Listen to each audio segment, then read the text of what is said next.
So ever since we found out that we are going to Germany next, I have been just insanely stalking all of like the YouTube videos and Facebook videos that spouses will post about where they live and like as it pertains to different military assignments. And as such, I have decided to do a tour of our apartment here in Korea. We do not live on any sort of main military base.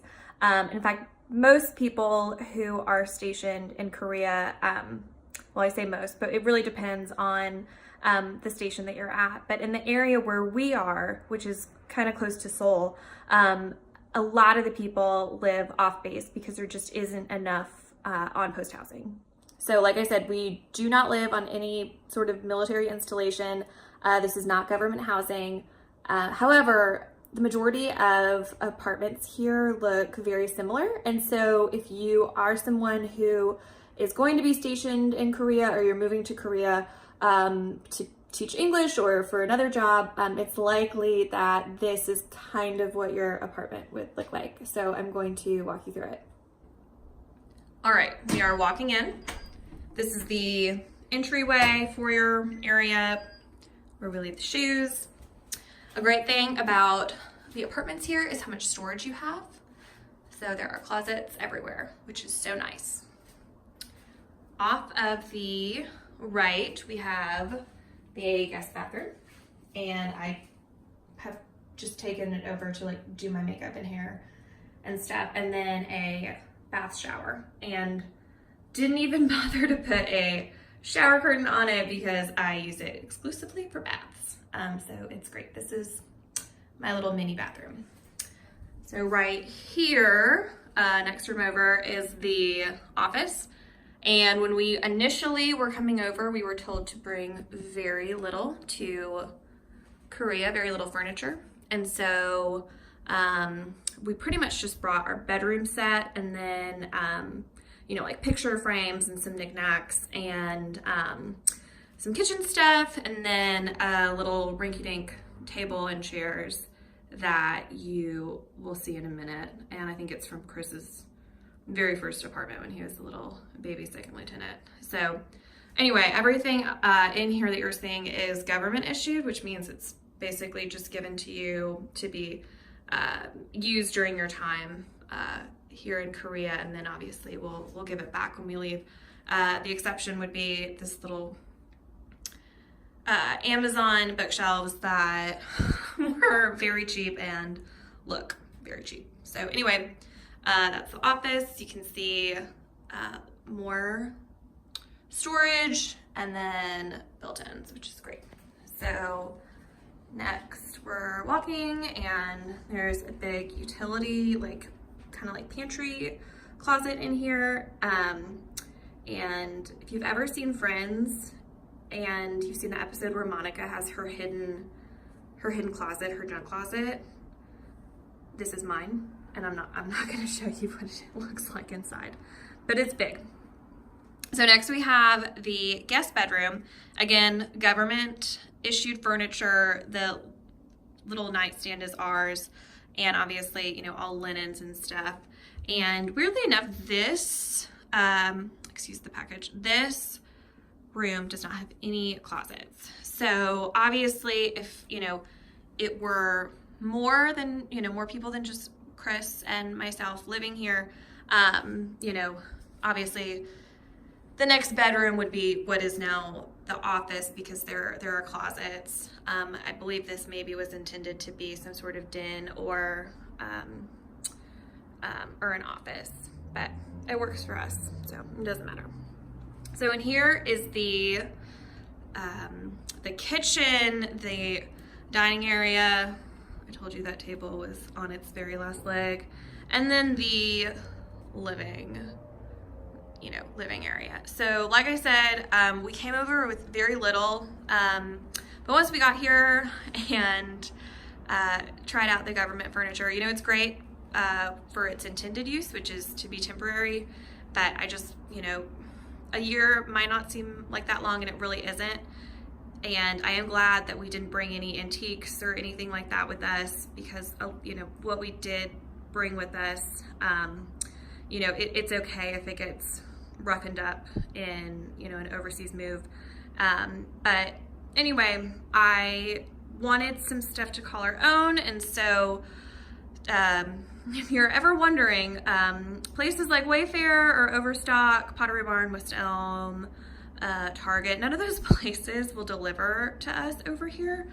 So I got, you know, creative, and we went to IKEA and ordered like some new little legs from an Etsy shop for like the legs, because it came with steel ones, and got that coffee table from Amazon, the little chairs from Amazon.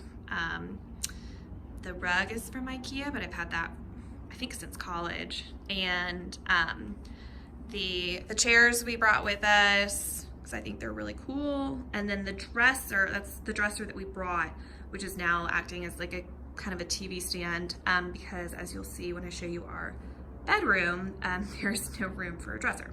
So it worked out nicely. But anyway, if you are moving here, I don't know. I mean, obviously it's, you know, personal opinion, personal preference, depends on how long that you are going to be over here, you know, versus like, you know, whether or not bringing your stuff is worth it. To us, it wasn't, and I am glad that we just got stuff here. And some of this is going to come to Germany with us, whether or not, you know, it lasts in Germany. I don't know, but I think I'll probably run into the same issues of like, where the hell am I supposed to, you know, shop to have like the sofa that I want like delivered to us overseas. Anyway, so little kitchen area, this we brought with us. I mean, there's no way it's gonna last another move, and that's okay. It's, you know, it'll be tossed out. My little like elliptical and yoga mat, because I like to watch Netflix while I do stuff like that. Bar cart from Amazon, built-ins, which are great. And then I know the kitchen is kind of the big thing that people wonder about when they're moving overseas. So ours is very modern, as you can see, and I like that. No dishwasher, as evidenced by my drying dishes. And that little thing you see is the itsy bitsy stove / microwave / toaster. So it does it all, and it is little. It's little. You can fit maybe like a brownie pan in there, and it's just one shelf. So you know, cooking Thanksgiving was interesting, but it's okay. Again, still nice, and just normal fridge, another storage closet. And then over here we have our dryer, and I apologize that I did not remove my clean clothes before I started doing this video. As you'll note, there's only a dryer in here. There's not a washing machine. This is not dual function. So if you are used to living in the States and how we have stuff set up, obviously this looks different, in that it, you know, your washer and your dryer are in separate rooms. So I will show you where the washing machine is. So we're walking. This is what it looks like from this angle. So we're walking into the master bedroom, and as you can see, it is just like all closets, a little like vanity area, a walk-in closet right there, and then the master bedroom. So again, mirrors. I can never like seem to like get them clean here. I clean them pretty much every day.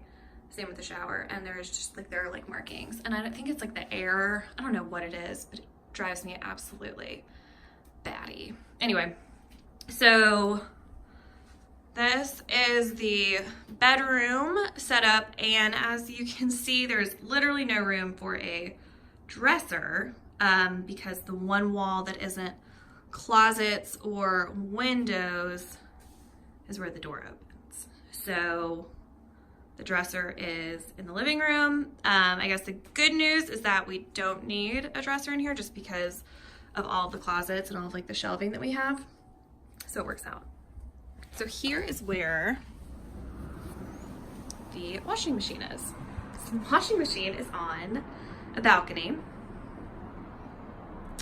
and it's like a balcony sunroom, and there are no lights and there is no heat. So in the dead of winter, you're looking at basically doing your laundry during like sunlight hours, so like 9 a.m. to like 4 p.m. Otherwise, you're coming out here in like a winter coat. So the idea behind the washer being on the balcony is that you have this little thing right here, and that you would use it to dry your clothes and waste less energy. So in the fall, I definitely did that. I tried to air dry, whatever I could or whenever I could, but in the winter, it's just too cold. And so, so you get your laundry and then you carry it and you bring it in here to the dryer. So, you get used to it. It's not a big deal. Anyway, if you are someone who is thinking that you might be stationed in Korea, or that, you're looking to move here to teach English or for, another job, then it is likely that this is what your apartment is going to look like.